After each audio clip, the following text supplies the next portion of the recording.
Welcome to Narativ's Leadership Story Talks, where great leaders go beyond the bottom line to create lasting impact. Join hosts Jerome and Julienne Ryan as they uncover the stories behind real-world challenges, offering practical insights to help you lead with empathy, authenticity, and purpose. Each episode dives into how leaders use storytelling to build trust, foster connection, and inspire action. Whether you're navigating workplace dynamics, driving change, or building high-performing teams. So I entered the bus and I looked into the face of the bus driver, and he was friendly but serious. He said, "You will need quarters." I was like looking at this machine with slots, and I knew something has to go in there. It must be $quarter, but my pockets were empty. I looked up to see if everybody is already looking at me, and the German tourist was somewhere in Harlem, and so I looked at lots of hands and arms and $quarter. That was so cute, and I said thank you in, I guess, a very dry and German way, not the New York way, like, "Oh, I appreciate it," and stuff.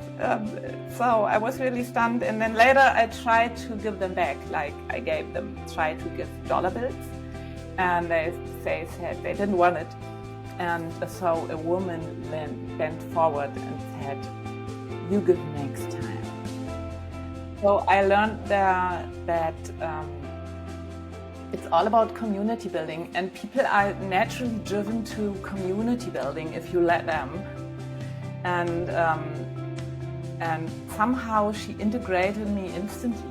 Like, it was not only like, "Hello, welcome." It was she made me accountable for like paying it forward to the next one. So yeah, within a bus ride, I had a feeling I belong to this community. Welcome back. Here we are again for a debrief episode. This one is that we just heard from Anja Timmerman, who comes to us from Germany. And she was telling a story, which I really enjoyed listening to. And I thought, it was a perfect kind of springboard into her love of community building and how that is at the heart of everything she does, including creating this storytelling symposium that happens every year. Is all online and brings people from all over the world, including us. So there you go. Yeah, absolutely. So whenever you hear this particular debrief, maybe it will have gone by, but we'll be sure to put it in the episode notes. But yeah, for me, it was more the connection between a personal story of something that happened to you and how you can connect that to what matters to you, to what you do, to who you are in the world, what you want to advocate for, what you want to change. And she did that in a couple minutes. Didn't take long. And it's a story I'll always remember. So that's why I chose that quote. And it's wonderful because it shows how one short interaction can frame your experience of a person or the culture. Like, if anyone had been to New York, we're like, get the change, get on the bus, get moving. There's traffic, we got to go. And she showed all these simple moments of thoughtfulness and kindness. And even that quote about play it forward to somebody else. So like everybody's a life coach in those situations. But while she was saying that, I was thinking about my one trip to Germany where the cab driver made a mistake. He was dropping me off to the hotel and he turned the meter on and says, "I must make this right." In other situations, they would just say, "You can get out here and keep walking in another city." But there he was very dedicated to his experience of where he wanted to present himself and his role as the person who's supposed to transport me to my destination. So I just thought it was so interesting, that those few minutes, and that's a memory I've carried with me of like, must do the right thing and do right by you. It's been the thing I carried forward. So, right. Yeah. And we do have all these assumptions about people and places in particular, right?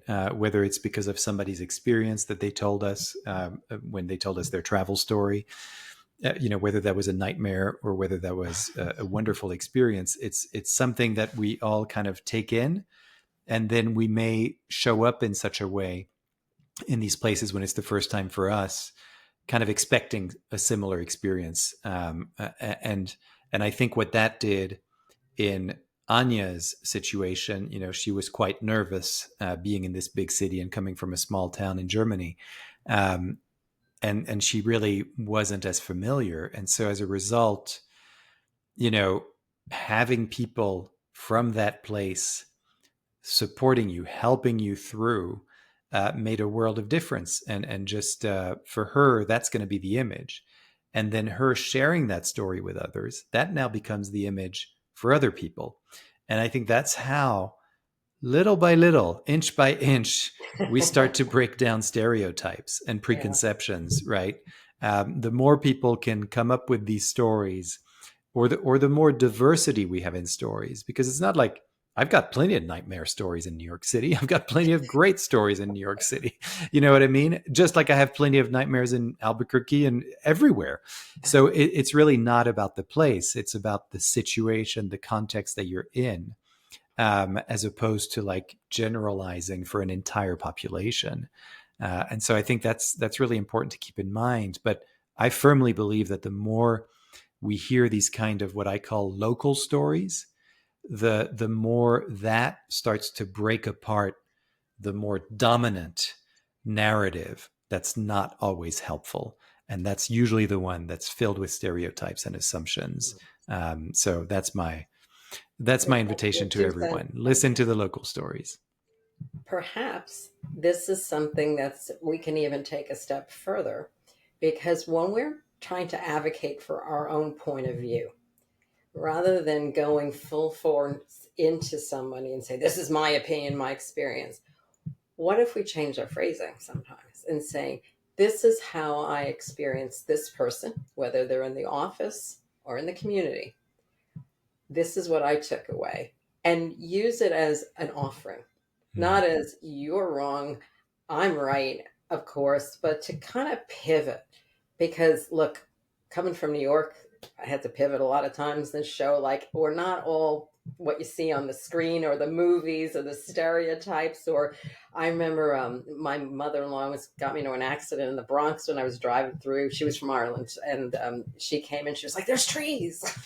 It's like, and there's people and they're nice. And, like they were watching all these flipping TV shows. And, it's like, we weren't all ready to beat you up.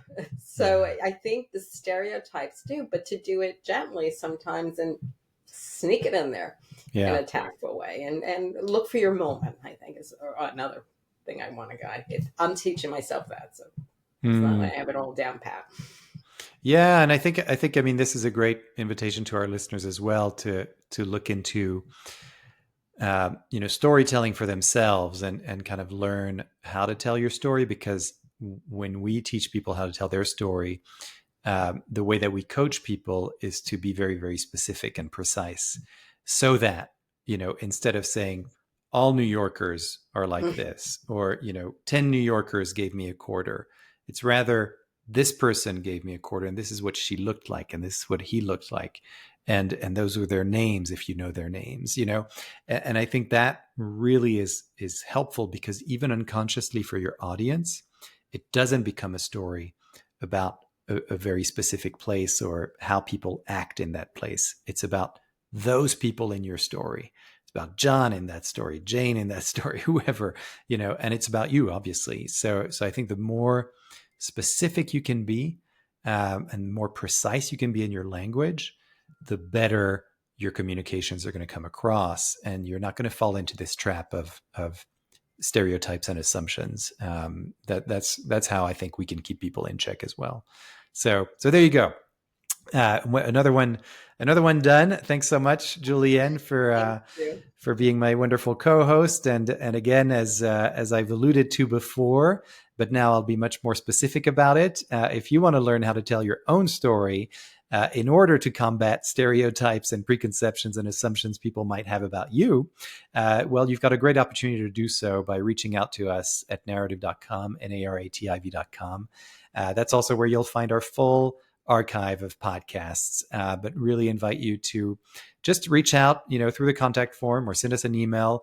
If you've got any questions, no questions are too small for us. We're always ready to listen, and we always answer.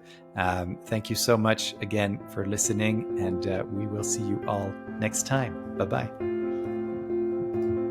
For more information on the narrative listening and storytelling method and how it can help your business, go to narativ.com.